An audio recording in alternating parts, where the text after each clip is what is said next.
Journée marathon format Sarthe en direct sur LMTV avec plein de surprises. D'abord, vous êtes fort nombreux visiblement à nous regarder et à participer, à utiliser votre smartphone, entre autres vos tablettes, votre ordinateur pour envoyer des questions sur evals.fr, code format 72 en un seul mot.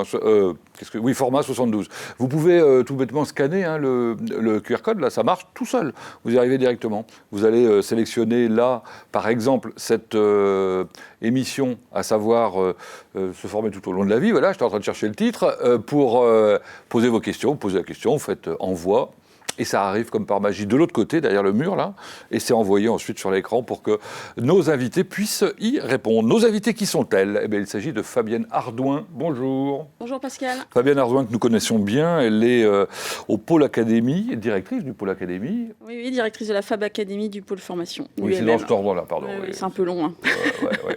Bon, c'est l'UIMM, tout ça. Exactement. Au départ, c'est l'outil de formation de l'UMM. Alors l'UMM, c'est l'Union des industries... De la métallurgie. Voilà. Et aujourd'hui, effectivement, on est plutôt inter-industrie, puisqu'on travaille aussi avec l'agroalimentaire, la plasturgie, donc on est plutôt inter-industrie. D'accord. Et là, dans ce pôle que nous avons visité, dont nous avons visité les coulisses, et que vous connaissez par la force des choses, évidemment, il y a combien chaque année d'apprenants, enfin je ne sais pas comment on dit d'ailleurs. Alors, une des particularités de la Fab Academy, c'est qu'on reçoit tous les publics. Donc nous avons à peu près 370 apprentis. D'accord. Et puis, on forme environ une centaine de demandeurs d'emploi. Et nous avons également, on accompagne les entreprises dans le développement de leurs compétences. Et on a à peu près entre 150 et 200 salariés d'entreprises qui viennent se former chaque année. Donc ça veut dire qu'il y a de la formation initiale. Exactement. Et il y a de la formation continue. Parfait. Et là, on va plutôt parler de formation continue, on est bien d'accord. Exactement. Voilà. Et puis, on va le faire la même chose avec Nadia. Nadia Osturk, bonjour. Bonjour. Vous êtes la responsable de la formation professionnelle continue de l'URMA. De l'URMA à l'URMA-Sarthe. Ok. On a 5 centres de formation l'URMA, ça veut dire Université régionale des métiers de l'artisanat. Donc on a 5 centres dans les Pays de la Loire et moi je suis basée donc à l'URMA-Sarthe. Qu'on a vu ce matin en ouverture de Format Sarthe avec Fabienne Malher-Boulanger et votre directrice Séverine Blanquez, qui vient de nous quitter il y a une demi-heure. Elle était là pour nous parler d'apprentissage. Vous, c'est exclusivement la formation continue dont vous vous occupez ? Alors oui, notre service c'est plutôt formation professionnelle continue. Donc effectivement, c'est autrement que l'apprentissage. Ça représente beaucoup de personnes ? Environ une cinquantaine de personnes chaque année. D'accord. Qui sont donc des artisans qui, un jour, décident d'évoluer dans leur carrière. Ça peut être des demandeurs d'emploi, ça peut être des salariés, ça peut être des chefs d'entreprise qui veulent un module de formation, des personnes qui veulent se faire une reconversion, se réorienter. Alors, quand on voit les bobos parisiens qui arrivent et qui disent « Ah, bah tiens, je veux être boulanger bio », c'est chez vous qu'on va ? Eh bien oui, on forme effectivement à la boulangerie. Alors, on leur demande quand même de bien valider le projet pour être sûr que... J'espère qu'ils ne me regardent pas, parce qu'ils ne vont pas apprécier. Mais vous faites du super pain, les boulangers, les bobos parisiens bio.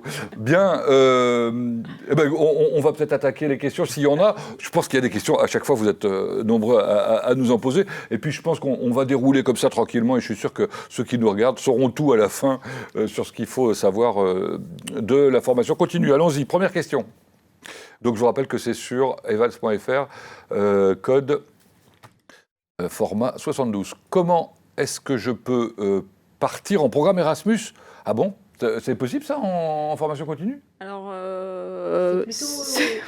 plutôt des apprentis qui partent via le programme Erasmus. Donc pour des programmes des stages de 6 mois quand ils ont obtenu un diplôme, ou alors pour des voyages un petit peu plus courts, de 2 semaines. Il y a plusieurs dispositifs Erasmus. C'est pas proposé au sein de la formation professionnelle continue. D'accord. Quoique ça pourrait effectivement pour des alternants. Mais effectivement, c'est plutôt dans le cadre de l'apprentissage. Alors, il semblerait que vous ayez toutes les infos sur l'application Imagina à propos d'Erasmus, si ça vous intéresse. Oui, tout à fait. Mais a priori, donc voilà, c'était plutôt dans la précédente table, vous l'avez évoqué d'ailleurs avec Aurélien Legendre, la précédente table qu'on aurait pu parler un peu plus en... Oui, exactement. Mais après, effectivement, on a des collègues qui pourront répondre à ces questions-là s'ils contactent. Peut-être que si on élargit un tout petit peu, est-ce qu'en formation continue, on peut faire des stages à l'étranger? C'est peut-être ça aussi la question. Alors c'est vrai que... pour vous, dans votre domaine industriel, ça peut être intéressant. Ça pourrait, effectivement, dans le thème du parcours. Après, c'est vrai qu'aujourd'hui, c'est pas le focus qui est mis. On est plutôt sur la compétence et le développement des compétences. Mais on pourrait voir intégrer des partages à l'étranger sur des métiers spécifiques. C'est vrai qu'on en voit peu. C'est vrai que c'est quand même intéressant Erasmus parce que ça permet effectivement d'avoir la compétence linguistique, évidemment, d'apprendre l'anglais ou l'espagnol, là où on va dans le pays dans lequel on va. Mais on apprend aussi évidemment le métier. Donc on se forme au métier, on se forme à la langue. Et puis quand on arrive, on a plein de compétences. Et puis on peut continuer après sur la formation continue, sur d'autres dispositifs. Mais c'est vrai qu'Erasmus, c'est vraiment, vraiment intéressant. Deuxième question. Quelles sont les conditions pour être rémunéré pendant une formation? Alors ça, c'est clair que ça fait partie c'est quasiment la première question, non? Voilà, exactement. Et c'est important, avant de démarrer une formation, de bien sécuriser le parcours. Je pense que là-dessus, on va être d'accord, Nadia, sur le fait que c'est un des points importants à sécuriser. Ça veut dire quoi, ça, bien sécuriser? Ça veut dire que tout dépend le statut que nous avons en démarrant. On le disait tout à l'heure, ça peut s'adresser aux gens qui sont demandeurs d'emploi.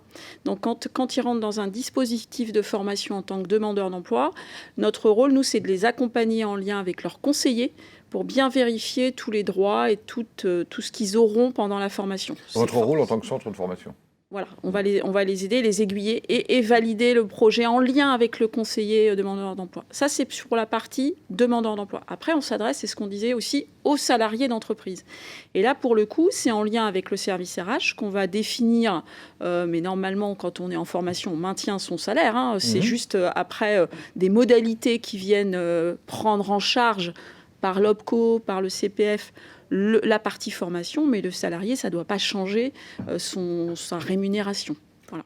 Il y a un maintien de salaire, et ça c'est important. Il y a un maintien de salaire, et la formation effectivement va être prise en charge par l'OPCO, et il y a le maintien de salaire. Et ça c'est intéressant pour les salariés. Par l'OPCO, c'est l'organisme qui...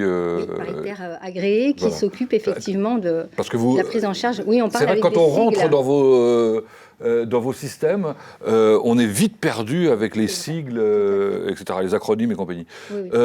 Il n'empêche que la question... Donc on a parlé des demandeurs d'emploi, on a parlé des salariés, on n'a pas parlé des artisans. Pour les artisans, ils n'ont pas de revenus réguliers. Donc quand ils décident de faire une formation continue, sont-ils accompagnés, sont-ils aidés? Oui, ils peuvent être aussi accompagnés. Il y a aussi effectivement des organismes qui peuvent être, où il peut y avoir une prise en charge de la formation. Donc tout est possible.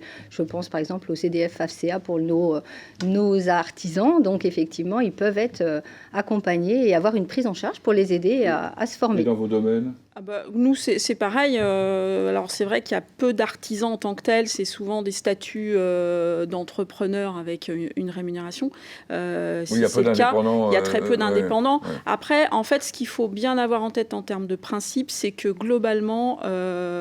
tout est fait dans le cadre législatif pour accompagner l'ensemble des statuts salariés, quels qu'ils soient, dans la démarche de la formation tout au long de sa vie. Donc, les conseillers dans les différentes structures sont là et connaissent bien toute la partie législative pour accompagner la personne qui veut changer de métier ou développer ses compétences. Je vais quand même vous poser une question piège, histoire de...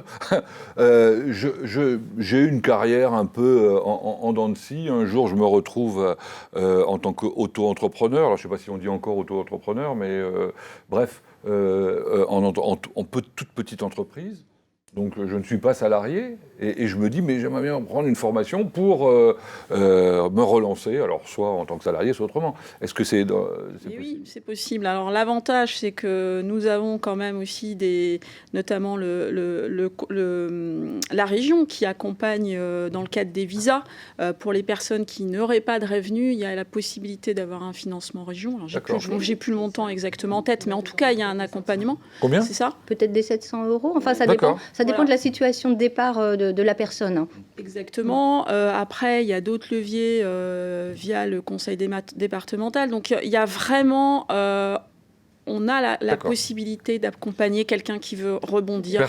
Personne ne reste au bord du chemin. Non, dans les centres de formation, on est vraiment en lien aussi avec ces organismes où il va y avoir la prise en charge, etc. Donc, on est en lien et donc, ils sont accompagnés par le centre de formation et ils sont accompagnés aussi par les conseillers. Alors, par exemple, Transition Pro, par exemple, effectivement, au niveau de la région, par rapport au visa métier, etc. Donc, on a vraiment des interlocuteurs et on travaille tous ensemble dans le même sens. Donc, Ok, question suivante.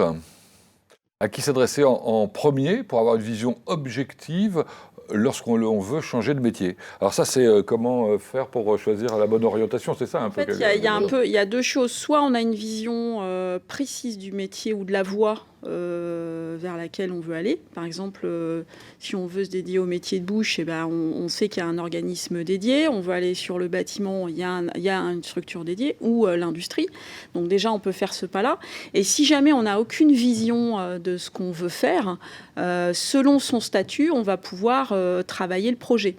Si nous sommes salariés d'entreprise, il existe le bilan de compétences qui peut être enclenché, qui va permettre de poser les choses sur la réflexion et sur la projection de ce qu'on veut faire. Ça fait mal, ça?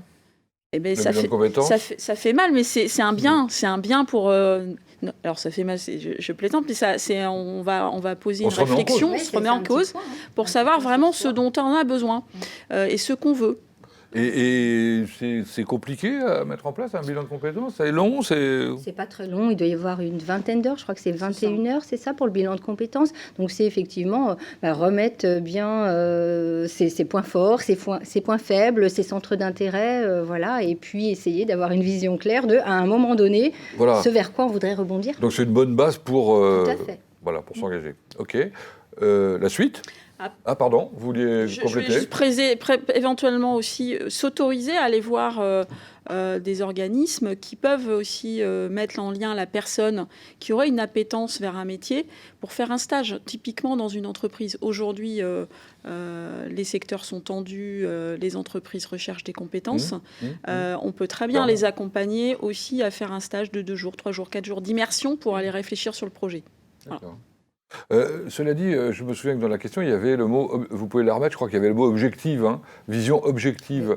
Est-ce que ça ne veut pas dire, derrière cette question, que le candidat, en quelque sorte, qui va s'adresser à un guichet quelconque, peut se dire « Oh là là, ils vont essayer de me refourguer une de leurs formations plutôt que celle du concurrent, du voisin ou de la branche, enfin d'une autre branche. » Je sais pas où. Je pense que la question, elle est légitime. Pour autant, aujourd'hui, dans l'ensemble des organismes, vous avez des professionnels. Et c'est la première pierre à l'édifice. C'est pas de vendre, entre guillemets, sa prestation, mais c'est d'être au clair sur l'accompagnement de la personne. Quelqu'un qui, après, rentrerait dans une formation où il ne s'épanouit pas, ce n'est pas une réussite pour le centre de formation. Non, c'est la personne qu'on va perdre au bout de 2 ou 3 semaines, ça n'a aucun intérêt. C'est ça. Ah oui, donc on peut la perdre au bout de 2-3 semaines. Ça arrive, ça, des gens qui arrêtent en cours de route. Alors, en général, on travaille vraiment sur le projet, c'est ce qu'on disait tout à l'heure, donc faire un stage avant de démarrer, bien valider le projet avec les partenaires, etc. Donc, la personne, quand elle arrive, normalement, vraiment, le projet est validé, donc on la perd assez rarement. Après, ça peut tout à fait arriver, effectivement, qu'au bout d'un moment, finalement, ce soit pas le bon choix. Question suivante. Un employeur peut-il refuser? Alors, un employeur qui a un salarié qui souhaite évoluer, peut-il refuser? Oui, alors je ne pense pas me tromper en disant que je crois qu'il peut refuser, mais que 2 fois, c'est ça. Exactement. Voilà. Donc oui, il faut l'accord effectivement de l'employeur pour démarrer un dossier effectivement et demander un congé pour se former. Alors si on extrapole, ça veut dire qu'au bout de 2 fois, il est obligé d'accepter? Oui. Donc bon, c'est reculer pour mieux sauter, c'est ça, en quelque sorte. Il faut attendre 1 an ou 2 parfois pour avoir l'accord de l'employeur. Donc ça veut dire quoi? Parce que par exemple, on dit on veut changer d'échelon, On a envie d'évoluer dans un poste, donc avoir une rémunération, parlons clairement, plus intéressante. Donc on demande à l'employeur, il dit non. 1 an après, 2 ans après, on lui redemande, il dit non. Et après, c'est fini, il est obligé de dire oui. Il dit oui, donc ça veut dire qu'il s'engage aussi à une rémunération supérieure quand la personne est... Normalement, et il s'engage à financer en plus. S'il y a un changement, alors c'est vrai que là, la question, tout va dépendre du contexte. Si c'est quelqu'un qui veut rester dans la même entreprise pour évoluer, je dirais que c'est un peu dommage d'arriver. En général, il y a une approche de gestion de compétences et en général, dans quasiment tous les cas, ça se passe bien parce que c'est aussi une projection d'accompagnement des salariés en termes de GPEC, gestion des compétences dans l'entreprise ou d'accompagnement des salariés. Les entreprises ont intérêt à accompagner leurs salariés. Mais si l'employeur n'y croit pas, si d'après lui, par exemple, le salarié n'a pas les aptitudes nécessaires à atteindre... Ça peut arriver. Pour autant, effectivement, c'est 2 fois. Après, l'entreprise doit accepter, auquel cas, il y a un congé de formation qui est pris, qui est donné, qui est octroyé pour... et après, le salarié, une fois qu'il est formé, soit il revient dans son entreprise, mais il peut faire le choix de partir ailleurs aussi. Là où il y a des refus parfois, c'est quand effectivement ça n'est pas en lien avec l'entreprise dans laquelle on est. Et que c'est une reconversion, une réorientation, enfin voilà, qu'on souhaite faire un autre métier. Quelqu'un veut s'en aller, quoi. Voilà, tout simplement d'une entreprise. Quelqu'un veut s'en aller, et donc voilà. Et donc là, l'entreprise, peut refuser, tout à fait. Elle peut refuser. Oui. Ah d'accord. Comme on vient de le dire, mais au bout de 2 fois, il faudra que de toute façon qu'elle le laisse partir. Ok.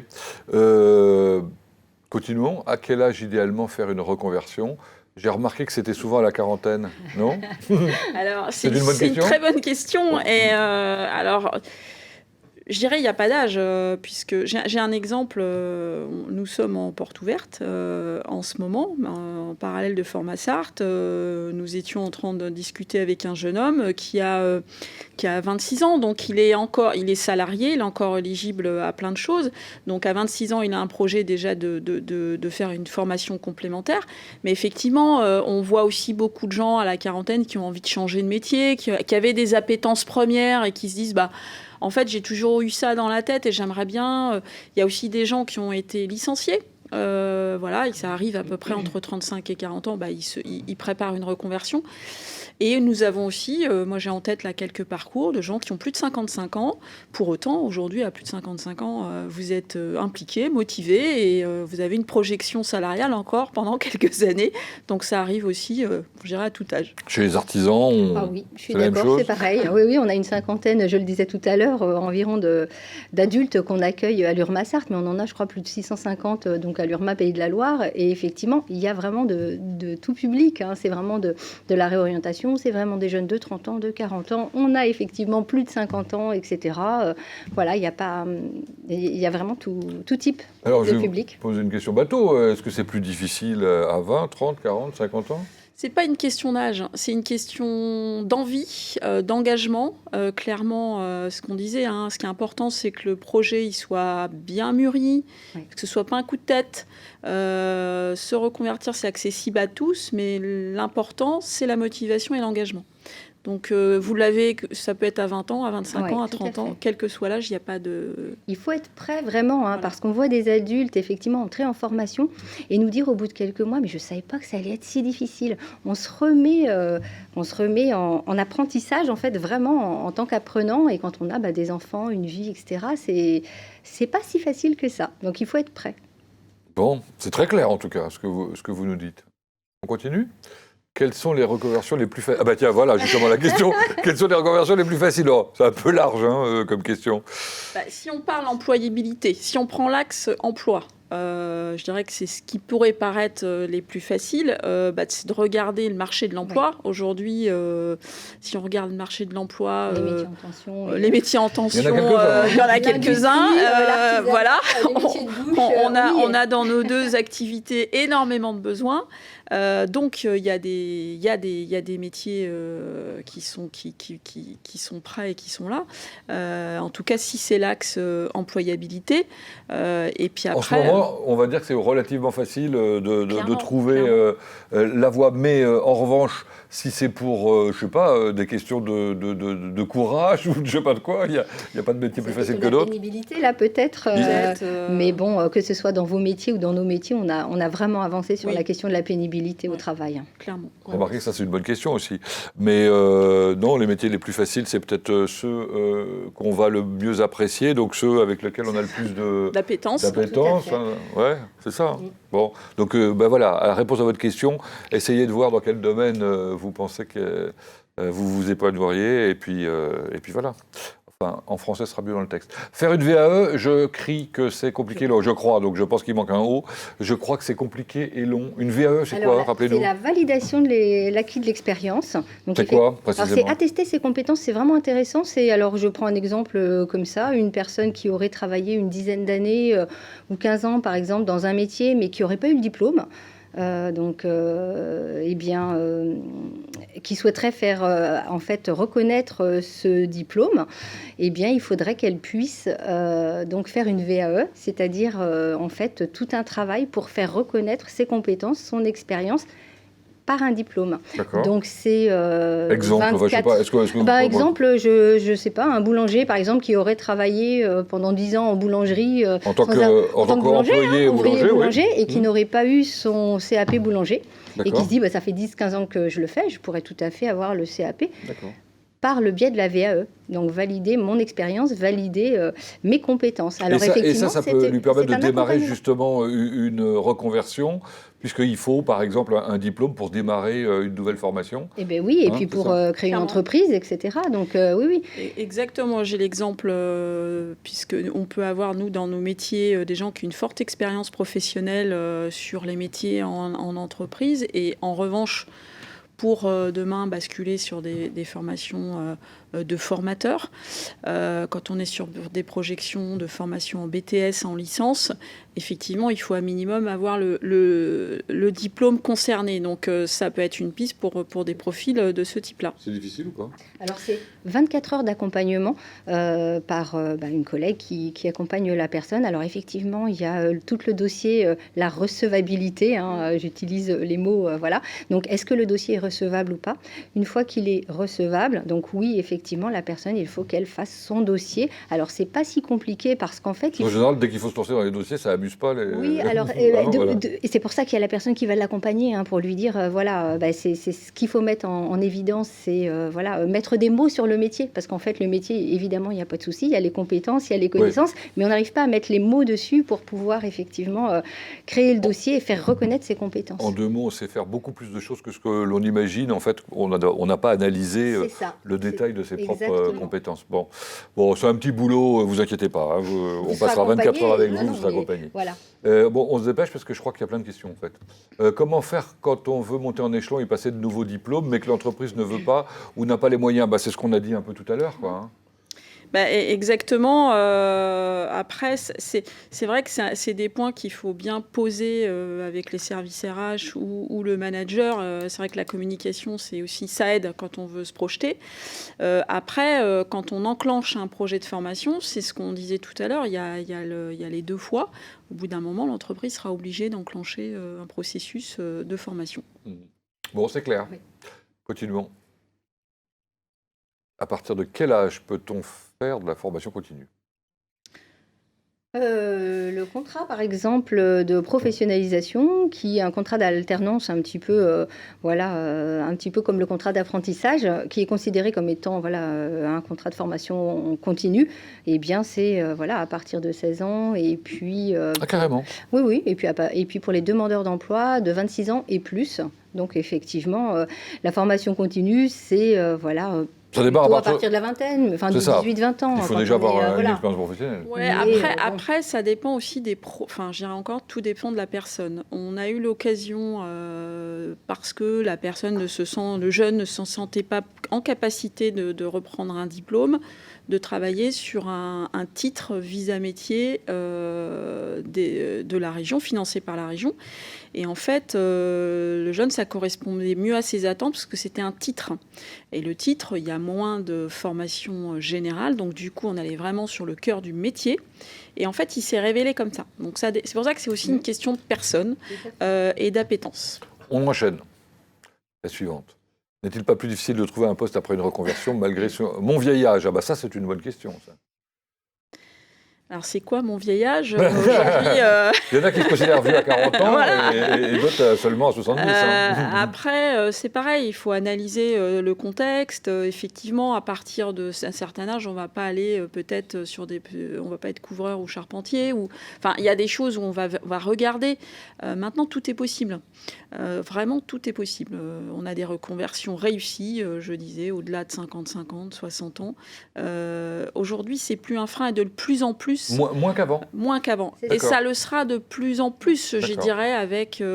on est aujourd'hui obligé de changer de métier, de se remettre en question. Il y a d'autres choses en plus à valoriser. Il y a l'expérience, il y a effectivement la maturité. Donc voilà, il y a d'autres choses à exploiter pour une personne adulte et d'un vieil âge, entre guillemets, par rapport aux jeunes. Donc, qui peut devenir un encadrant, etc. Ça se développe beaucoup. Hein. Bien sûr.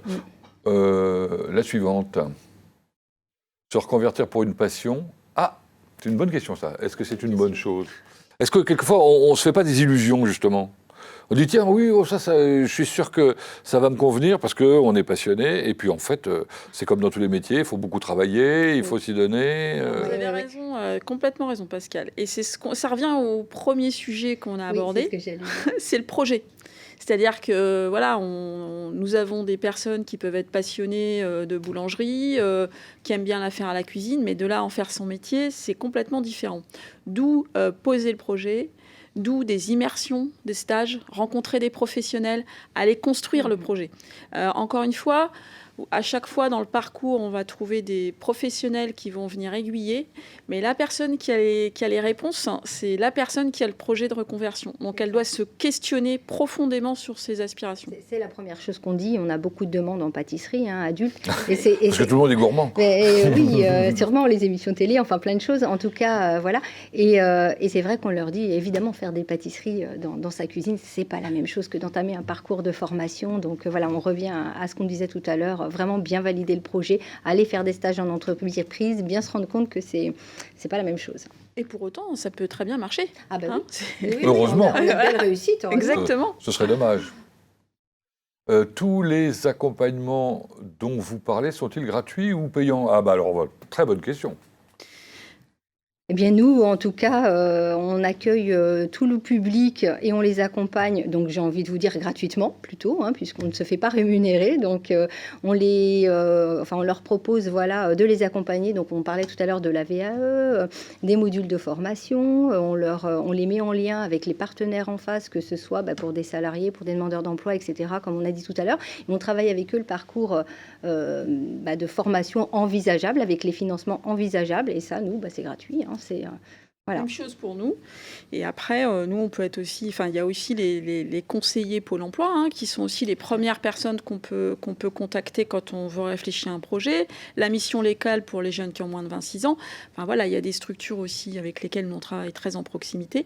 Donc, toutes ces structures-là sont aujourd'hui gratuites. Et puis, des structures comme Initiative Sarthe pour ceux qui veulent monter une entreprise. Oui. Parce que c'est une reconversion aussi, ou acheter une entreprise, d'ailleurs. Oui. Bon.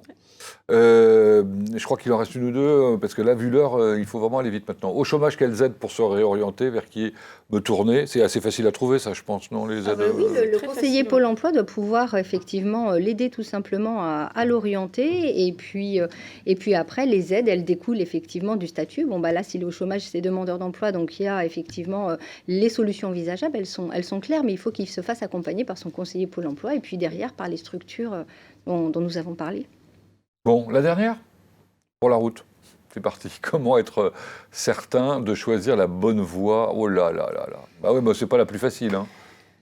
Moi, je réinsiste sur ce questionnement et cheminement. Il faut prendre le temps de la réflexion. Il faut confronter ses idées. Il faut parler. C'est-à-dire qu'il faut, quand on a un projet de reconversion, on n'ose pas, on garde ça pour soi. Au contraire, il faut en parler à des amis. Il faut en parler à des professionnels. Il faut surtout, s'il y a un projet de métier, mais oui, il faut croiser les avis. Il faut aller faire de l'immersion. C'est le meilleur des points pour confronter à la réorientation. Quand même, une dernière des questions, c'est pas la plus facile. Est-ce que vous avez une idée du taux de réussite des reconversions? Alors, globalement, quoi. Moi, je crois qu'elles sont plutôt bonnes. Je ne crois pas me tromper en disant qu'on est bien à plus de 80% sans souci. C'est ce que j'allais par rapport à une formation initiale. C'est ce que j'allais dire. On est clairement sur des taux au-delà de 80%. Pourquoi ? Parce qu'on ne pousse pas et on ne force pas. C'est ce qu'on a évoqué tout à l'heure. On va aller vraiment accompagner des gens sur le projet, donc ce qui facilite la réussite. Bon. Écoutez, mesdames, je vous remercie infiniment, c'était passionnant. Et je vous propose à vous qui nous regardez de se retrouver dans une demi-heure. Ce sera avec le merveilleux Aurélien Legendre pour nous parler d'un merveilleux métier pour lequel vous pouvez faire une reconversion peut-être, je ne sais pas, on leur posera la question d'ailleurs. Mais souvent c'est plutôt initial, c'est les métiers de la banque dont il sera question dans le prochain rendez-vous dans une heure. Donc ça doit être dans une demi-heure, pardon, à 14h30. Merci. Comment profiter au mieux de Formasart 2022, édition connectée, les 28 et 29 janvier. 3 portes d'accès vous sont proposées. Le site formasart.fr, avec notamment la liste exhaustive des portes ouvertes. La télévision LMTV Start, ses reportages et plateaux thématiques en continu et vos questions aux intervenants en direct le samedi. L'application à télécharger Imagina, pour accéder à des informations par secteur d'activité, diplôme envisageable, établissement de formation et leurs coordonnées, à la liste et aux horaires de tous les webinaires proposés les 28 et 29 janvier et à un choix de 200 plages de rendez-vous individuels pour être guidé dans votre orientation. Formasart 2022, une édition interactive et connectée.